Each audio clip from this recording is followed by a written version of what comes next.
Hello everyone, I'm sorry I have not been around for a while, but it's been a very busy time of season. Things are settling down now that the new year has started. I hope you all had a very happy new year. I hope you all were safe, did not do anything too crazy. I know I had fun. I know Santa was good to me. Yesterday was my dad's birthday. Today's my aunt's birthday. So it's a bit crazy and I'm getting ready to go back to school. But here I am. I have time and it's perfect because it's the Penguins bye week. So I'm not missing any games when I do this video. So, the last game the Penguins play before the new year on December 31st, a 4-3 win over Montreal in overtime to end out 2016 on a high note. Can you believe you're on 2017 and the Penguins won the cup last year? And what a year it was. It was a bad year for a lot of people. A lot of people died. Donald Trump is going to be president this year, but the Penguins won the cup. And for that reason, for me, it was a good year. And for the Penguins, it was a good year. And the Penguins have started off 2017 the way that they finished 2016 on a high note. What's incredible about the Penguins' run is that they lost one game in regulation. All of December in their 12 games, they were 10-1-2 or 9-1-2. That's just in, or 12. They won 12, they lost one, and they were tied 2. So they're 12-1-2 in December. That is incredible. And they're still only second in the Metro. Why? Because Columbus is doing goofy things right now, thanks to Bobrovsky's Vezina-like performance in there. And Columbus does not have a bye week, so they're 1 point ahead, but now have the chance to move up 2 points ahead because I think they play again on Thursday night. So that's a bit unfortunate. But hopefully they lose because I'm really getting sick of the Columbus keep winning. Yeah, it's really sickening. But anyways, Penguins closed the 2016 on a high note. And what was a fabulous year. Everyone thought that Crosby or McDavid would end off the year at the top of the scoring. But no, Gino slides in there with a 3-point night. Bam, to take the top of the leaderboard. Crosby still leads in goals with 26. No one else has even 21. I think Matthews is second with like 20 or something. And he's a rookie, so that's incredible. And Crosby is the only player to get 100 points in the entire calendar year. The next highest player is Patrick Kane, who's played 6 more games. Incredible stuff from Crosby. He's playing on a next level. This is pre-concussion. First concussion level Crosby that no one ever thought we'd see again. And here he is, turning 30 later this year, and he's turning back the clock like he's 19. It's fun stuff to watch. And then you have Malkin, who's having a silent Art Ross career because no one's talking about him.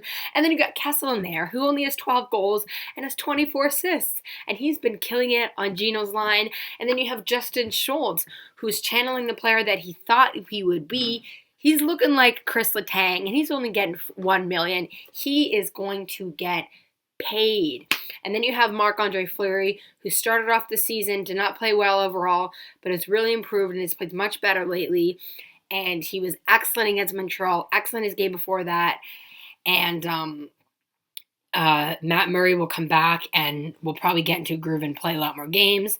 And Fleury will never be traded, but it is nice that we have both goalies playing well right now. It is a nice problem to have. And then you have Tristan Jarry, who's playing very well in the AHL, who's now backing up Marc-Andre Fleury. And then you have Philip Gustafsson, who is playing for Sweden, who is the favorites in the World Juniors, and he's looking like he's going to be a thing in a few years. And then you have, Sean McGuire, Casey D. Smith. They're older guys, but they're playing well at the pro level.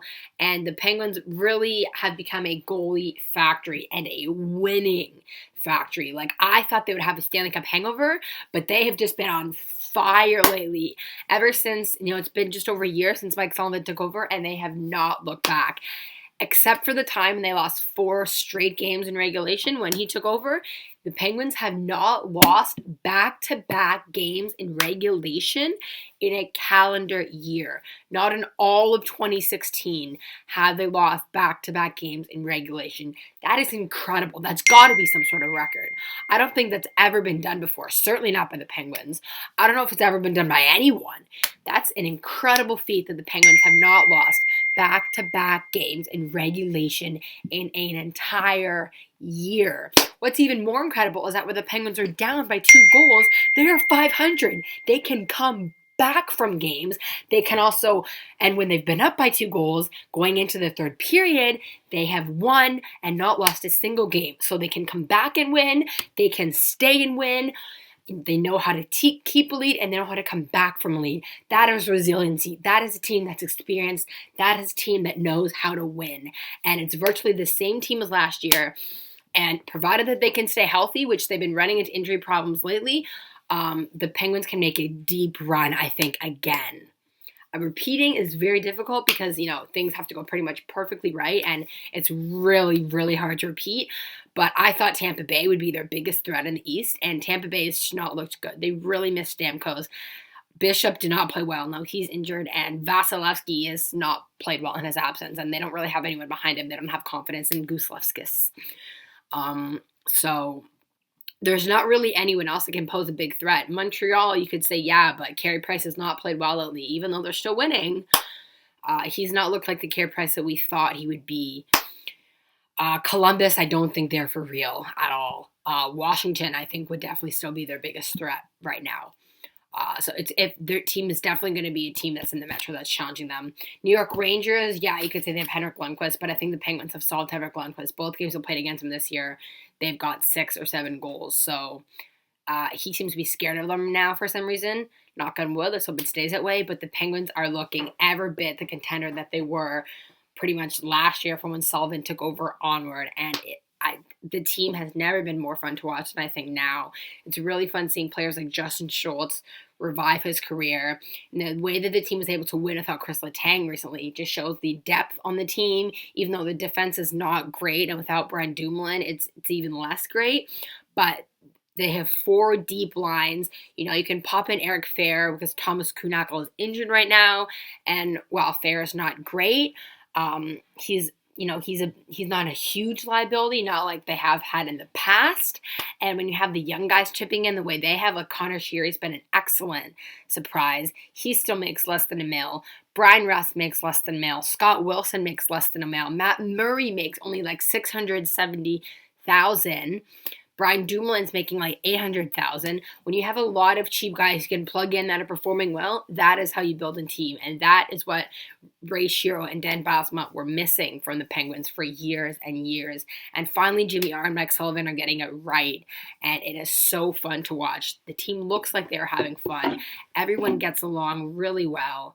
And the product is an excellent on-ice product. So let's hope that they can continue this hot streak into 2017. They don't play again until next week against Tampa Bay.